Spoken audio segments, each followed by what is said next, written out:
Hello everyone, this is Bilal Ahmed. This is Bilal. We are a pair of father and son originally from Pakistan and now settled in Australia. His craze in cricket is going up, mine is coming down. So we decided why not experiment and let's discuss cricket.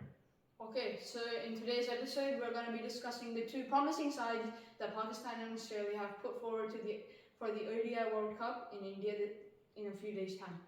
So starting with Australia, they have retained Pat Cummins as the captain. The side is nearly full strength again, but still struggling with some injuries. They were ODI number one not long time back. Did well with half a string side in South Africa in the first two ODIs, then started struggling. And then in the final ODI, when they came back to nearly full strength, they actually beat India. So for me, they are going to be a good contender. Yep. An impact player for them, Adam Zampa.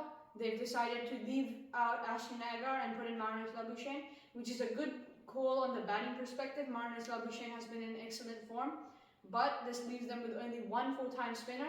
And Maxwell, he can bowl part-time. He's shown he can bowl well in those middle overs, but on Indian soil, you need a bowler like Adam Zampa, a full-time spinner, to help you lift the cup. And last ODI World Cup, Adam Zampa took a lot of wickets. He'll have to replicate that on Indian soil.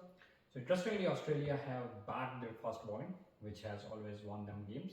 I think Mitchell Stark is going to be the key. He can reverse the ball and bowl well with the new ball. So let's see how he goes.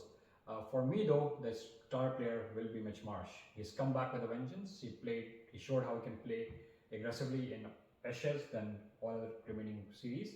So I think he's going to be the key player to get a lot of runs for Australia to actually lift the cup. For me, I am looking at Australia as one of the finalists. I think they're going to make it to semi-finals, but teams like England and India are going to give them a very hard time. Okay. Now moving on to Pakistan, we have Babar Azam leading the pack and Shaheen Khan as vice captain. Okay, so for Pakistan, it's been a downhill story. They were ranked number one long before the Asia Cup. They went down badly in the Asia Cup. They lost Naseem Shah, who was a key bowler for them, controlling everything in the middle overs. For me, that's going to be the big concern. Who comes back? The warm-up match, it was a disaster for Pakistan as well. Yep, they brought in Hasan, which isn't the ideal replacement for Naseem Shah, but he should be able to cover up some of the holes left by Naseem Shah. And I think an impact player for them is going to be Shaheen Khan. He has been out of touch with his bowling and batting, but mostly his bowling. He'll have to fix that to be a key player for Pakistan on Indian soil if they want to lift the cup. So for me, it all comes down to Babar Azam.